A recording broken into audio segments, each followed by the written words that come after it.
नमस्कार दोस्तों, good morning. आप सभी का बहुत बहुत स्वागत है आप सभी का अपने यूट्यूब चैनल परीक्षा की शिक्षा में। आशा करता हूँ आप सभी अच्छे होंगे और आपकी जो तैयारी है एकदम अच्छे तरीके से चल रही होगी। तो जो बच्चे क्लास में पहली बार है, क्लास में नए हैं, हमारे चैनल पर देखिए बीएड परीक्षा 2023 की आपकी रेगुलर बेसिस तैयारी जो है कराई जा रही है। तो जिसे भी अपनी तैयारी कंप्लीट करनी है साथियों, चैनल को सब्सक्राइब करके हमारे साथ जुड़ जाइए। क्लासेस का समय देख लीजिए, सुबह 11 बजे आपको जीके जीएस की क्लास, दोपहर को 2 बजे रीजनिंग क्लास, और इसके बाद देखिए शाम को 3 बजे आपको कला वर्ग की क्लास, उसके बाद शाम को 7 बजे आपको समान हिंदी क्लास। ये जो 4 क्लासेस है हमारे चैनल पर आप सभी को डेली बेसिस पर रेगुलरली देखने को मिलती है साथियों। और इस क्लासेस का अगर आप सभी को पीडीएफ चाहिए तो नीचे देखिए टेलीग्राम चैनल का नीचे डिस्क्रिप्शन में लिंक दिया गया है, आप वहाँ से जाकर जुड़िए। वहाँ पर आपको इसका जो है पीडीएफ मिल जाएगा और क्लास के रिलेटेड जितने भी नोटिफिकेशन अपडेट होते हैं वो आपको मिलते रहेंगे वहाँ पे, ठीक है। और देखिए हमारा इंस्टाग्राम का पेज यहाँ पे दिया गया है, तो आप हमें वहाँ पर भी फॉलो कर लीजिए। और क्लास को जितना हो सके उतना लाइक कीजिए, अपने दोस्तों के साथ शेयर कीजिए, और जो अपनी तैयारी है उसको एकदम सीरियस मोड पर स्टार्ट करें। देखिए अब बात करें एग्जाम की, तो देखिए यहाँ पे देख लीजिए, ठीक है चलिए यहाँ पे देखिए एग्जाम की अगर बात करेंगे साथियों, तो 24 अप्रैल को यूपी बीएड का एग्जाम है, ठीक है। और 8 अप्रैल की बात करें तो 8 अप्रैल को किसका एग्जाम है? बिहार बीएड का, ठीक है। तो अभी ज़्यादा टाइम नहीं बचा, आप लोग अपनी तैयारी को एकदम अच्छे से करिए और कैसे भी करके आपको एक गवर्नमेंट सीट लेकर आनी है। तो तैयारी एकदम अच्छे तरीके से करके अपनी तैयारी को कंप्लीट कीजिए। क्लास अगर देख रहे हैं तो क्लास को पूरा अटेंड कीजिए, उसका आंसर दीजिए। आंसर गलत है फिर भी कोई दिक्कत नहीं, आंसर देते हुए चलिए, ठीक है। जिससे आपके अंदर थोड़ा बहुत कॉन्फिडेंस आता है ना, आंसर गलत होता है फिर भी कॉन्फिडेंस आएगा कि हाँ मैंने इसका आंसर दिया है, ठीक है। तो चलेंगे, पहला क्वेश्चन आपका पूछा गया, ध्यान से देखेंगे, बताएंगे इसका सही उत्तर। स्वच्छ भारत मिशन की शुरुआत कब की गई थी साथियों, बताइए। स्वच्छ भारत मिशन की शुरुआत पूछा आपसे कब की गई थी, इसका राइट आंसर क्या हो जाएगा? देखिए स्वच्छ भारत मिशन की जो शुरुआत है 2 अक्टूबर 2014 को की गई थी साथियों, ठीक है। जो ऑप्शन यहाँ पे ए वाला दिया गया है राइट आंसर हो जाएगा। इसका उद्देश्य था वर्ष 2019 तक देश को स्वच्छ बनाना, ठीक है। ठीक, पहले आपसे को ऑप्शन नंबर ए राइट हो। अगला क्वेश्चन देखें, दूसरे पे बताएंगे, सब ध्यान से देख के उत्तर देंगे। दूसरा आपका दिया गया, अच्छे से क्वेश्चन को देखते हुए चलेंगे। निम्नलिखित में से कौन सा छोटा सिग्नल नेटवर्क, बताइए। निम्नलिखित में से कौन सा छोटा सिंगल नेटवर्क है साथियों, इसका सही उत्तर क्या होगा?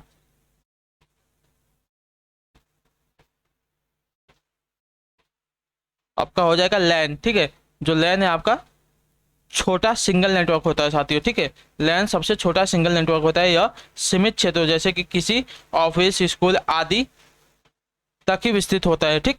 तो जो ऑप्शन यहाँ पे ए वाला दिया गया है दूसरे पे आपसे का राइट आंसर। अगला क्वेश्चन देखेंगे और इसका नाम क्या होता है पूरा, तो लोकल एरिया नेटवर्क होता है, याद रखिएगा। लोकल एरिया नेटवर्क, सिंगल जो लैन का नाम होता है लोकल एरिया नेटवर्क होता है। और कैसा होता है, तो सिंगल नेटवर्क एरिया होता है। तीसरे बताएंगे सर, 1 मेगाबाइट लगभग किसके समान होता है, बताइए। 1 मेगाबाइट लगभग किसके समान होता है साथियों, इसका सही उत्तर क्या हो जाएगा? तो देखिए 1 मेगाबाइट आपका होता है 1 मिलियन बाइट्स के बराबर है।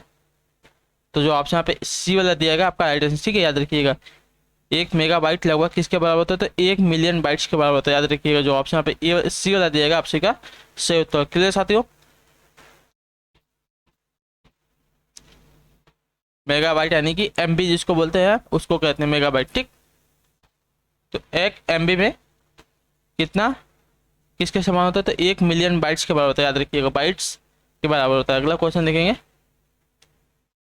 जो बाइट्स होता है सबसे छोटा इकाई होता है। चौथा है आपका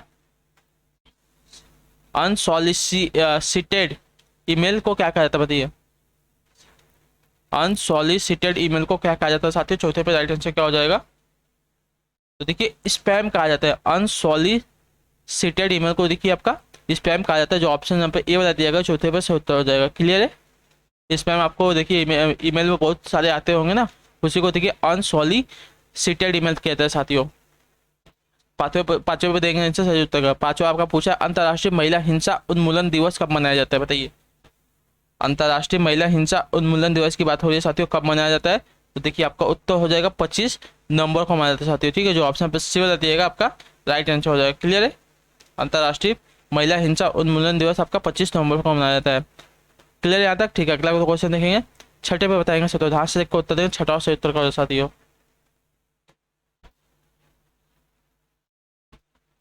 विटामिन सी की कमी से होने वाली बीमारी कौन सी है?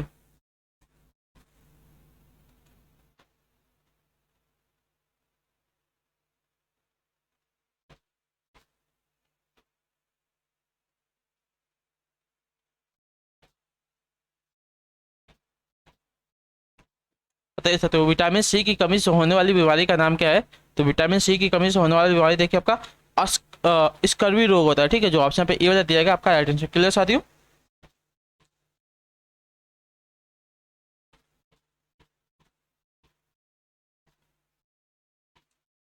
और विटामिन सी किसमें पाया था? जैसे खट्टी चीजों में, आंवला हुआ, नींबू हुआ, अमरूद हुआ, संतरा हुआ आदि में देखिए आपका जो विटामिन सी होता है प्रचुर मात्रा में होता है। क्लियर है? ठीक, अगला क्वेश्चन देखेंगे, सातवें बताएंगे, ध्यान से देखकर उत्तर देगा। धर्म निरपेक्षता का अर्थ क्या होता है बताइए? धर्म निरपेक्षता का अर्थ क्या होता है साथियों? सातवें पे उत्तर दीजिए आप सभी लोग।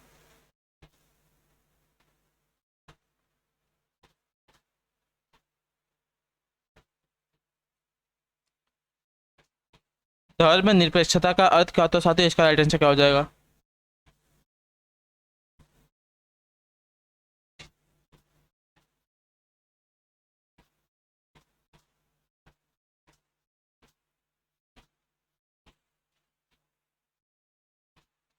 देखिए, धर्मनिरपेक्षता का अर्थ होता है राज्य सरकार द्वारा किसी धर्म को स्वीकार नहीं करना, ठीक है, जो ऑप्शन पे सी वाला देगा आपका राइट आंसर हो जाएगा। क्लियर साथियों?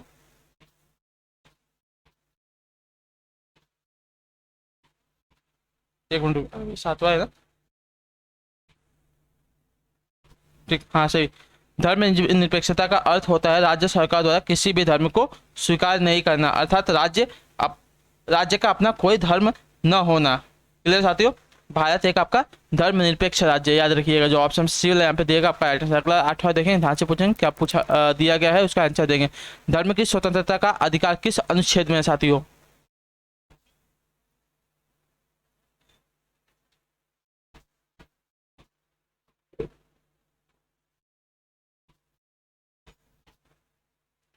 बताइए, धर्म की स्वतंत्रता का अधिकार किस अनुच्छेद में साथी? इसका राइट आंसर क्या हो जाएगा?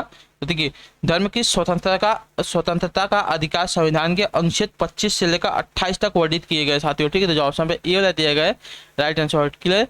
धर्म की स्वतंत्रता का अधिकार कहाँ से कहाँ तक है? तो अनुच्छेद 25 से 28 तक है हमारे संविधान में, तो जो ऑप्शन यहाँ पे ए वाला दिया गया आपका राइट आंसर। क्लियर साथियों? इसके अंतर्गत 4 प्रकार की धार्मिक स्वतंत्रता दी गई है, याद रखिएगा। चलिए अगला क्वेश्चन है, 9 पे बताएंगे, ध्यान से उत्तर देंगे। 9वां आपका, इनमें से कौन बायोडिग्रेडेबल नहीं है बताइए? इनमें से कौन बायोडिग्रेडेबल नहीं है साथियों? इसका राइट आंसर क्या हो जाएगा? तो देखिए, बायोडिग्रेडेबल आपका एल्युमिनियम फायल, ठीक है, जो एल्युमिनियम फायल है आपका बायोडिग्रेडेबल नहीं है, तो जो ऑप्शन पे डी वाला दिया गया है यहाँ पे राइट आंसर। क्लियर साथियों? ठीक, अगला क्वेश्चन देखेंगे, 10वें बताएंगे राइट आंसर। ध्यान से देखो उत्तर दे। मानव शरीर में क्रोमोसोम्स की संख्या क्या होती है? बताइए, मानव शरीर में क्रोमोसोम्स की संख्या क्या होती है, यानी कि गुणसूत्रों की संख्या कितनी होती है साथियों? तो देखिए, 23 जोड़ी, यानी कि 46, ठीक है। मानव शरीर में क्रोमोसोम्स की संख्या कितनी होती है? तो 23 जोड़ी में होती है, ठीक है, अर्थात 46 होती है, ठीक है, तो जो ऑप्शन यहाँ पे सी वाला देगा आपका यहाँ पे राइट आंसर। क्लियर साथियों?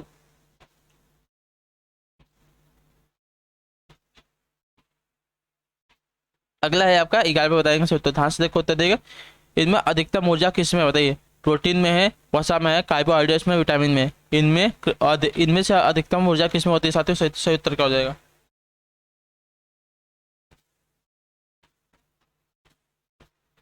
देखिए, प्रोटीन, कार्बोहाइड्रेट, वसा तथा विटामिन में से आपकी सबसे अधिक ऊर्जा वसा में होती है साथियों, ठीक है, जो ऑप्शन यहाँ पे बी वाला दिया आपका राइट आंसर। याद रखिएगा, प्रोटीन, कार्बोहाइड्रेट्स और विटामिन में से सबसे अधिक ऊर्जा आपकी देखिए वसा में होती है, तो जो ऑप्शन पे बी वाला दिया गया है आपका राइट आंसर। क्लियर साथियों?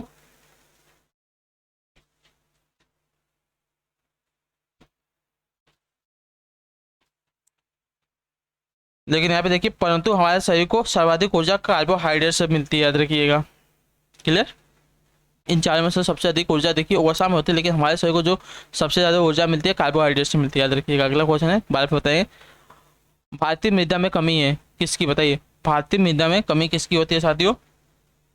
देखिए, भारतीय मृदा में आपकी कमी है नाइट्रोजन की, ठीक है, जो ऑप्शन सी वाला देगा राइट आंसर। क्लियर? भारतीय मृदा में कमी है नाइट्रोजन की। अगला क्वेश्चन है 13 पे बताएंगे सर, ध्यान से देखो। 13 आपका तीस्ता नदी का जल विवाद किस नदी के साथ है? बताइए तीस्ता नदी का जल विवाद किस नदी के साथ, किस देश के साथ है? ठीक है, तीस्ता नदी का जल विवाद किस देश के साथ है, किस देश के साथ है? इसका राइट आंसर क्या हो जाएगा? देखिए तीस्ता नदी का जो जल विवाद है भारत और बांग्लादेश के साथ है। ठीक है, जो ऑप्शन पे पी दिएगा आपका राइट आंसर। क्लियर, किसके किसके बीच तीस्ता नदी का जल विवाद है? तो भारत और बांग्लादेश के बीच, याद रखिएगा। अगला क्वेश्चन है आपका 14 पे, ध्यान से देखकर बताएंगे उत्तर का जाए। HTML का विस्तृत रूप क्या होता है? बताइए HTML का विस्तृत रूप क्या होता है साथियों? इसका राइट आंसर क्या हो जाएगा?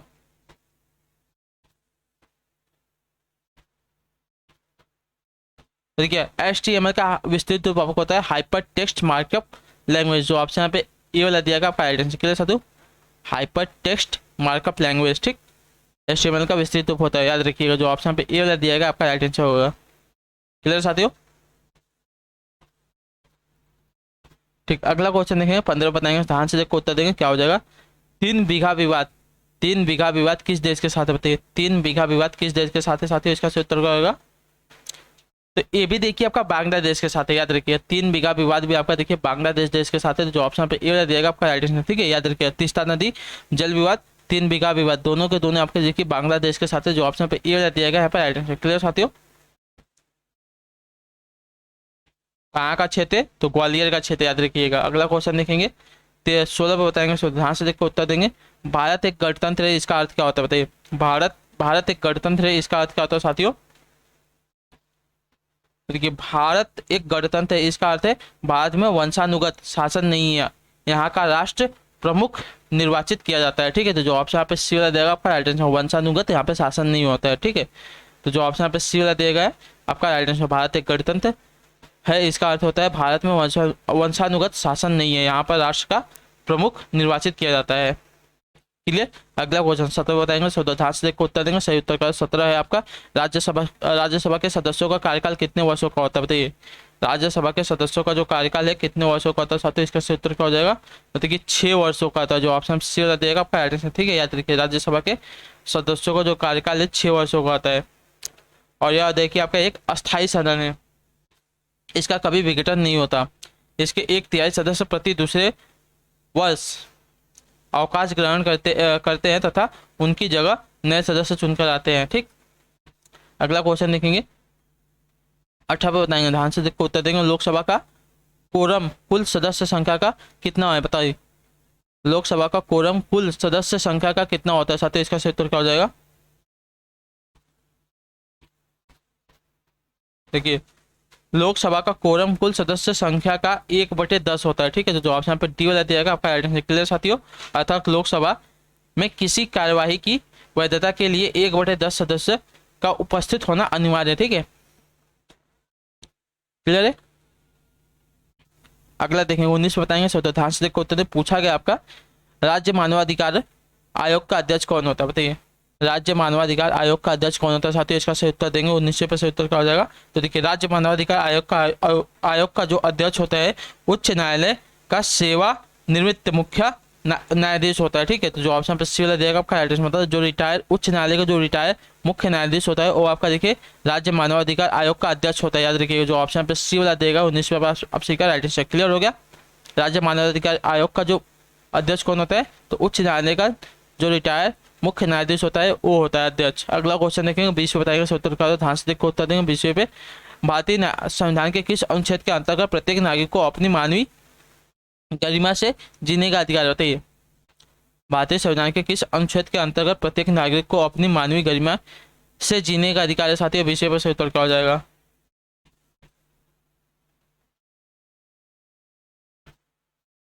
देखिए भारतीय संविधान के अनुच्छेद 21, ठीक है, अनुच्छेद 21 के अंतर्गत प्रत्येक नागरिक को अपनी मानवीय गरिमा से जीने का अधिकार है। ठीक है साथियों, जो ऑप्शन यहाँ पे ये वाला दिया गया यहाँ पर राइट आंसर होगा। क्लियर है।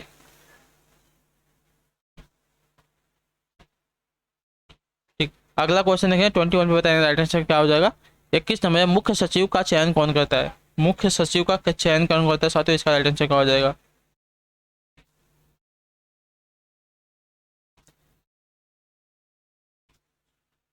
देखिए मुख्य सचिव का जो चयन है आपका राज्य का मुख्यमंत्री करता है। जो ऑप्शन यहाँ पे टी वाला दिया गया यहाँ पे 21 पे राइट आंसर क्लियर साथियों। मुख्य सचिव का चयन कौन करता है? राज्य का जो मुख्यमंत्री होता है, सीएम होता है, वो करता है साथियों। याद हो गया? चलिए अगला क्वेश्चन देखें। 22 बताएंगे राइट आंसर। क्या पूछा गया आपका? रिक्त स्थान परिवर्तित आगत तथा निर्गत से संबंधित है ऐसी स्थिति में जब अन्य सभी आगतों को स्थिर रखा जाए। तो रिक्त स्थान की जगह पर क्या आ जाएगा साथियों? बताइए इसका सही उत्तर क्या हो जाएगा? तो देखिए आपका आ जाएगा कुल उत्पाद। ठीक है, कुल उत्पाद परिवर्तित आगत तथा निर्गत से संबंधित होती है ऐसी स्थिति में अन्य सभी आगतों को स्थिर रखा जाए। तो जो ऑप्शन पे ए वाला दिया गया है 22वें पे आपसे का राइट आंसर क्लियर साथियों। ठीक, अगला क्वेश्चन तो पढ़ेंगे, ध्यान से देखेंगे क्या पूछा गया है। 23 पे आंसर देंगे। 23वां है आपका, इनमें से कौन से अधिकार क्षेत्र के तहत कोई भी व्यक्ति जिसके मौलिक अधिकार का उल्लंघन हुआ है समाधान के लिए सीधे सर्वोच्च न्यायालय जा सकता है? बताइए इनमें से कौन से अधिकार क्षेत्र के तहत कोई भी व्यक्ति जिसके मौलिक अधिकार का उल्लंघन हुआ है समाधान के लिए सीधे सर्वोच्च न्यायालय जा सकता है? बताइए कौन से अधिकार के क्षेत्र के तहत आता है वो साथियों? तो इसका राइट आंसर हो जाएगा देखिए याचिका न्यायिक क्षेत्र के अंतर्गत। ठीक है, याचिका न्यायिक क्षेत्र के अंतर्गत कोई भी व्यक्ति जिसके मौलिक अधिकारों का उल्लंघन हुआ है समाधान के लिए सीधे सर्वोच्च न्यायालय जा सकता है। क्लियर है साथियों? तो जो ऑप्शन पे बी दिया आपका राइट आंसर क्लियर है। कहाँ किसके अंतर्गत? तो याचिका न्यायिक क्षेत्र के अंतर्गत, याद रखिएगा। अगला क्वेश्चन देखिए 24 बताएंगे राइट ध्यान से देखो उत्तर देंगे। 24 पे से उत्तर क्या हो जाएगा? अपने शासन के दौरान अंग्रेज किसानों को बंगाल में रिक्त स्थान उगाने के लिए मजबूर करते थे। बताइए क्या उगाने के लिए मजबूर करते थे? इसका सही उत्तर क्या हो जाएगा? तो देखिए जूट। ठीक है, जूट उगाने के लिए मजबूर करते थे किसानों को। तो जो ऑप्शन पे ए वाला दिएगा आपका राइट आंसर क्लियर साथियों। अपने शासन के दौरान अंग्रेज किसानों को बंगाल में जूट उगाने के लिए मजबूर करते थे। अगला क्वेश्चन देखिए 25 पे बताएंगे, ध्यान से देख को उत्तर देंगे क्या हो जाएगा। 25वां आपका किसके नेतृत्व में मंगोलों ने 1219 ईस्वी में उत्तर पूर्वी ईरान में ट्रांसऑक्सियाना पर हमला किया है? बताइए किसके नेतृत्व में मंगोलों ने 1219 ईस्वी में उत्तरी पूर्वी ईरान के ट्रांसऑक्सियाना पर हमला किया साथियों? इसका सही उत्तर क्या हो जाएगा? तो देखिए चंगेज खां के। ठीक है, जो ऑप्शन पे टी वाला देगा आपका राइट आंसर हो जाएगा। चंगेज खां के नेतृत्व में मंगोलों ने 1219 ईस्वी में उत्तरी पूर्वी ईरान में ट्रांसऑक्सियाना पर हमला किया है साथियों। तो जो ऑप्शन यहाँ पे टी वाला दिया गया 25वें आपसे का राइट आंसर हो जाएगा। क्लियर है? अगला क्वेश्चन देंगे 26 पे बताएंगे, ध्यान से उत्तर देंगे, सही उत्तर क्या हो जाएगा। पूछा है आपका तीस्ता तथा दिहांग नदियों के बीच आने वाले हिमालय के भाग को रिक्त स्थान हिमालय कहा जाता है।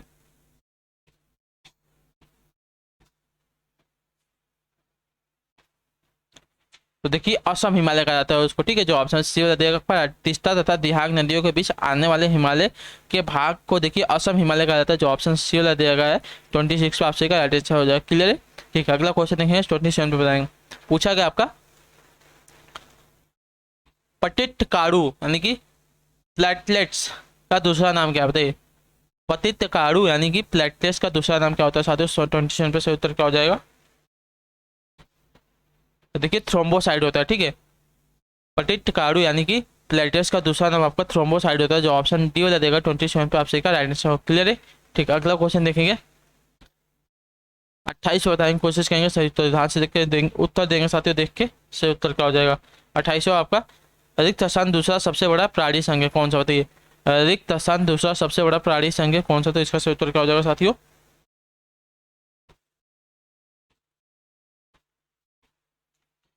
देखिए मोलस्क।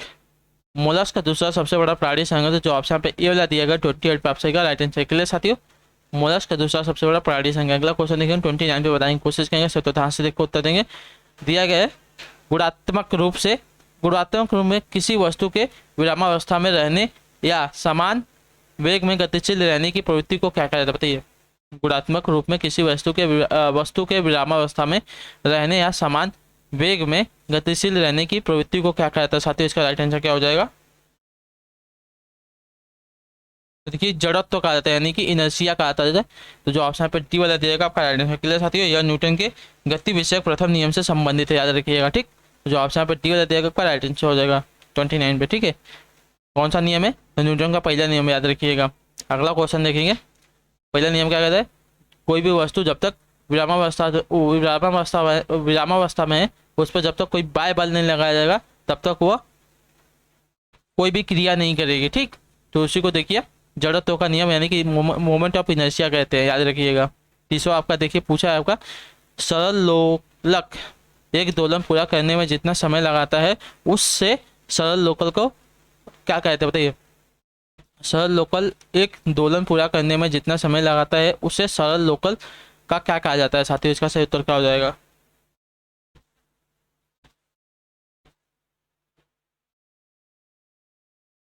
देखिए उसको आवर्त काल कहते हैं। ठीक है, जो ऑप्शन सी वाला जाएगा आपका राइट आंसर है। सरल लोकल एक दोलन पूरा करने में जितना समय लगाता है उसे सरल लोकल का आवर्त काल कहते हैं साथियों। तो जो ऑप्शन पे सी वाला देगा यहाँ पे राइट आंसर हो जाएगा। जब कोई पिंड एक निश्चित समयांतराल में एक ही निश्चित पथ पर बार बार अपनी गति को दोहराता है उसी गति को देखिए आवर्त गति कहते हैं। क्लियर है? दोलन यानी कि देखिए जो पेंडुलम होता है अगर एक बार हिला देंगे तो अपनी गति जो अपना पाथ है उसी पर बार बार आगे पीछे होता रहता है, उसी को कहते हैं आवर्तकाल। ठीक है, तो अगला क्वेश्चन देखें 31 पे बताएंगे सर उत्तर क्या हो जाता है। हाँ से देखिए, निम्नलिखित में से किस प्रसारण प्रणाली मतलब ऑपरेटिंग सिस्टम में टिच टेक्स्ट एक टेक्स्ट संपादक है? बताइए निम्नलिखित में से किस प्रसारण प्रणाली यानी कि ऑपरेटिंग सिस्टम में टिच टेक्स्ट एक टेक्स्ट संपादक साथियों? 31 पे उत्तर क्या हो जाएगा? तो देखिए मैनिकटोस में। ठीक है, मैनिकटोस प्रसारण प्रणाली यानी कि ऑपरेटिंग सिस्टम में टिच टेक्स्ट एक आपका टेक्स्ट संपादक होता है। तो जो ऑप्शन पे टी वाला दिएगा आपका राइट आंसर। क्लियर साथियों? मैकिन्टोस। ठीक है, मैकिन्टोस ऑपरेटिंग सिस्टम में टिच टेक्स्ट आपका टेक्स्ट संपादक होता है। अगला क्वेश्चन देंगे 32 पे बताइए, राइट ध्यान से देखो उत्तर देंगे। 32 आपका दिया धातु सोडियम हाइड्रोक्साइड से अभिक्रिया करके क्या उत्पन्न करती है? बताइए धातु सोडियम हाइड्रोक्साइड से अभिक्रिया करके क्या उत्पन्न करती है साथियों? इसका सही उत्तर क्या हो जाएगा? देखिए हाइड्रोजन गैस उत्पन्न करती है। ठीक है, धातु सोडियम हाइड्रोक्साइड से अभिक्रिया करके आपको देखिए हाइड्रोजन गैस उत्पन्न करते हैं साथियों। अगला क्वेश्चन है 33 पे बताएंगे राइट आंसर क्या होगा। ध्यान से देखेंगे 33 समय चूने के पानी में कौन सा क्षारक पाया जाता है? बताइए चूने के पानी में कौन सा क्षारक पाया जाता है साथियों? 33 पे से उत्तर क्या हो जाएगा? तो देखिए चूने के पानी में आपका देखिए कैल्शियम हाइड्रोक्साइड पाया जाता है। ठीक है, जो ऑप्शन पे सी वाला देगा आपका राइट आंसर। ठीक है साथियों, इसका सूत्र क्या होता है? तो याद रखिए CaOH2 होता है। ठीक, इसका सूत्र होता है, किसका सूत्र है? कैल्शियम हाइड्रोक्साइड का, याद रखिएगा।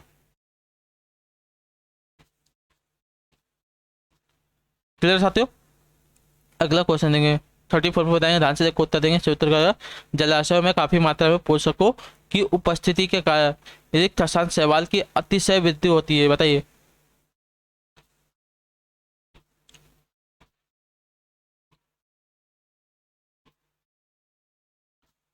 देखिए जलाशयों में काफी मात्रा में पोषकों की उपस्थिति के कारण आपकी प्लव क्यू शैवालों की अतिशय वृद्धि होती है। जो ऑप्शन पर सी वाला दिएगा आपका राइट आंसर। क्लियर साथियों?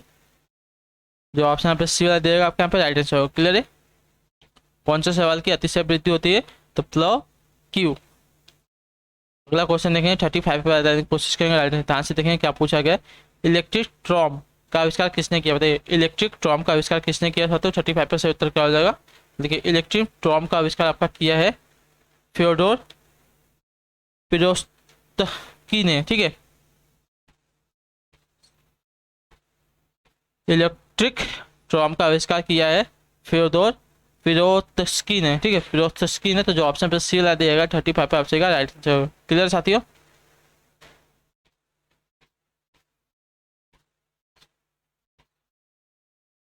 अगला क्वेश्चन देखिए साथियों 36 से बताने की कोशिश करेंगे राइट आंसर क्या होगा। किस मुगल सम्राट के शासनकाल के दौरान भारतीय मुगल चित्रों का उद्गम हुआ है? बताइए उद्गम हुआ था। किस मुगल सम्राट के शासनकाल में भारतीय मुगल चित्रों का उद्गम हुआ था साथियों? इसका सही उत्तर क्या हो जाएगा? तो देखिए हुमायूं के। ठीक है, जो ऑप्शन पे ए वाला दिएगा आपका 36 पे सही उत्तर हो जाएगा। क्लियर साथियों? हुमायूं के शासनकाल के दौरान देखिए भारतीय मुगल चित्रों का उद्गम हुआ था साथियों। जो ऑप्शन पे ए वाला दिया गया है 36 पे ऑप्शन का राइट आंसर। अगला क्वेश्चन देखेंगे 37 पे बताएंगे कोशिश करेंगे राइट आंसर क्या हो जाएगा। 37 में इनमें से किस इनपुट डिवाइस का उपयोग व्यापक रूप से योग्यता परीक्षा जैसे परीक्षणों के लिए किया जाता है? बताइए। इसका सही उत्तर क्या हो सकता है? इनमें से किस इनपुट डिवाइस का प्रयोग व्यापक रूप से योग्यता परीक्षा जैसे परीक्षकों के लिए किया जाता है साथियों? इसका सही उत्तर क्या हो जाएगा? देखिए, ऑप्टिकल मार्क पहचान का, ठीक है, जो ऑप्शन पे ईपी वाला दिया आपका राइट आंसर ऑप्टिकल मार्क पहचान यानी कि OMR एक इनपुट युक्ति है जिसका उपयोग मुख्यतः योग्यता परीक्षा जैसे परीक्षणों में किया जाता है साथियों। जो ऑप्शन बी वाला देगा 37 पे आपसे का राइट आंसर। अगला क्वेश्चन देंगे 38 पे बताएंगे, कोशिश करेंगे राइट आंसर को उत्तर देंगे। 38 में इनमें से क्या उत्तर प्रदेश में नहीं है? मतलब विश्वनाथ मंदिर, 80 घाट, आगरा किला या विक्टोरिया मेमोरियल, इनमें से क्या है जो आपका उत्तर प्रदेश में नहीं है साथियों? देखिए, विक्टोरिया मेमोरियल आपका उत्तर प्रदेश में नहीं स्थित है, ठीक है, जो ऑप्शन डी वाला दिएगा आपका राइट आंसर। क्लियर साथियों? यह कोलकाता यानी कि पश्चिम बंगाल में स्थित है साथियों, याद रखिएगा।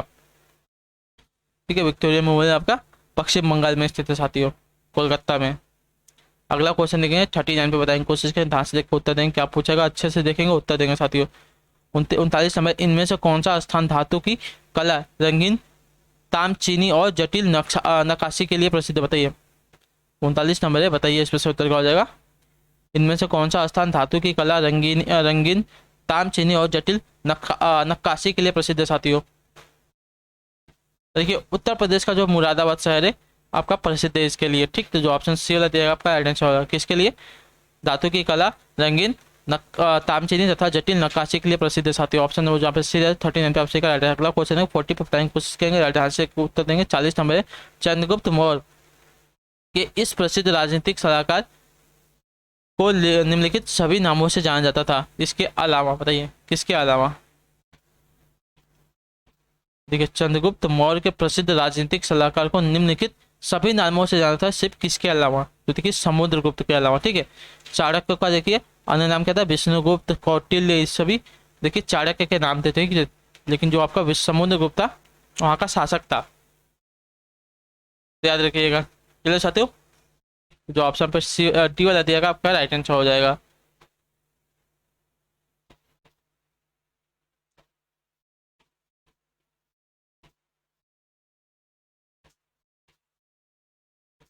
अगला क्वेश्चन है 41 पे बताएंगे राइट आंसर, ध्यान से देख के उत्तर देंगे। पाली में बौद्ध ग्रंथों को आमतौर पर त्रिपिटक यानी कि थ्री फोल्ड बास्केट कहा जाता था। इनमें से कौन सा त्रिपिटकों में से नहीं है? बताइए। आपको बताया गया है, देखिए उपासक पिटक, ठीक है, उपासक पिटक जो है आपका त्रिपिटक में शामिल नहीं है। अभिधम पिटक, सुत्त पिटक और विनय पिटक, ये देखिए तीनों को तो आपका त्रिपिटक में शामिल है। देखो, आपका उपासक पिटक है आपका त्रिपिटक में नहीं आता, जो ऑप्शन सी वाला देगा आपका 41 पे सही उत्तर। क्लियर साथियों? अगला क्वेश्चन देखेंगे 42 पे बताने की कोशिश करेंगे, ध्यान से देखेंगे उत्तर देंगे, सही उत्तर क्या हो जाएगा?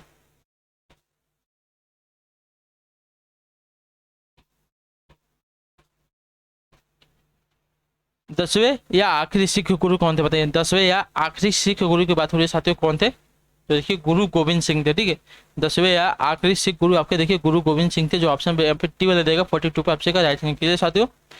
ठीक। अगला क्वेश्चन देखेंगे 43 पे बताने की कोशिश करेंगे, सही उत्तर क्या होगा? इनमें से कौन सा टेक्टोनिक प्लेट के कंपनियां परिवर्तन के कारण होता है यहाँ जहाँ के टेक्टोनिक प्लेट मिलती है? इनमें से कौन सा टेक्टोनिक प्लेट के कंपनियां परिवर्तन के कारण होता है जहाँ की टेक्टोनिक प्लेट मिलती है? तो देखिए, भूकंप, ठीक है, भूकंप टेक्टोनिक प्लेट की अनियमितताओं जैसे कंपनियां परिवर्तन के कारण आता है। इसके अलावा ज्वालामुखी विस्फोट, वलन या भ्रंशन आदि के कारण आपका भूकंप आता है साथियों। तो जो ऑप्शन पे डी वाला दिएगा आपका राइट आंसर हो जाएगा 43 पे। अगला क्वेश्चन देखेंगे 44 पे बताएंगे, ध्यान से देखो उत्तर देंगे, सही उत्तर क्या हो जाएगा? भारत का मानक समय मेरिडियन कौन सा? बताइए। भारत का मानक समय मेरिडियन कौन सा साथियों? इसका सही उत्तर क्या हो जाएगा? तो देखिए 82 डिग्री 30 ईस्ट देशांतर है, ठीक है। तो जो ऑप्शन यहाँ पे ये वाला दिएगा आपका राइट आंसर। चलो साथियों, भारत का मानक समय मेरिडियन कौन सा है? तो देखिए 82 डिग्री 30 ईस्ट देशांतर, जो ऑप्शन पे ए वाला दिएगा 44 पे आपसे का राइट आंसर हो जाएगा। क्लियर है? याद रखिएगा, बहुत इंपॉर्टेंट क्वेश्चन आपका। अगला है आपका 45 पे बताने की कोशिश करेंगे, सत्तर का पूछा गया इनमें से कौन सा यूरोपीय देश नहीं है? बुल्गारिया, सूडान, बेनिन, घाना, इनमें से कौन सा आपका एक यूरोपीय देश नहीं है साथियों? इसका सही उत्तर क्या हो जाएगा?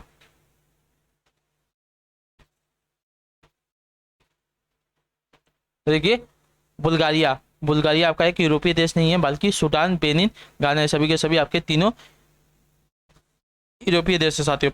45 पे आप सभी का ऑप्शन ए राइट हो जाएगा। अगला क्वेश्चन देखें 46 से बताएं, यहाँ से देखो उत्तर देंगे क्या पूछा गया। भारतीय संविधान के किस संशोधन अधिनियम के ने मतदान की आयु 21 वर्ष से घटाकर 18 वर्ष कर दी, बताइए। 46 पर राइट आंसर क्या हो जाएगा। भारतीय संविधान के किस संशोधन अधिनियम ने मतदान की आयु 21 वर्ष से घटाकर 18 वर्ष कर दी गई थी। आपको कल ये वाला क्वेश्चन कराया गया था साथियों, सही उत्तर क्या हो जाएगा।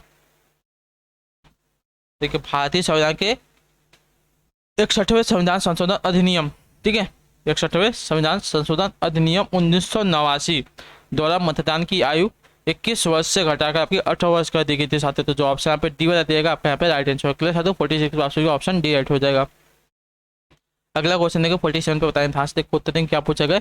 इनमें से कौन सा संघ सूची के तहत कोई विषय नहीं, बताइए। इनमें से कौन सा आपका संघ सूची के तहत कोई विषय नहीं होता साथियों, इसका सही उत्तर क्या हो जाएगा।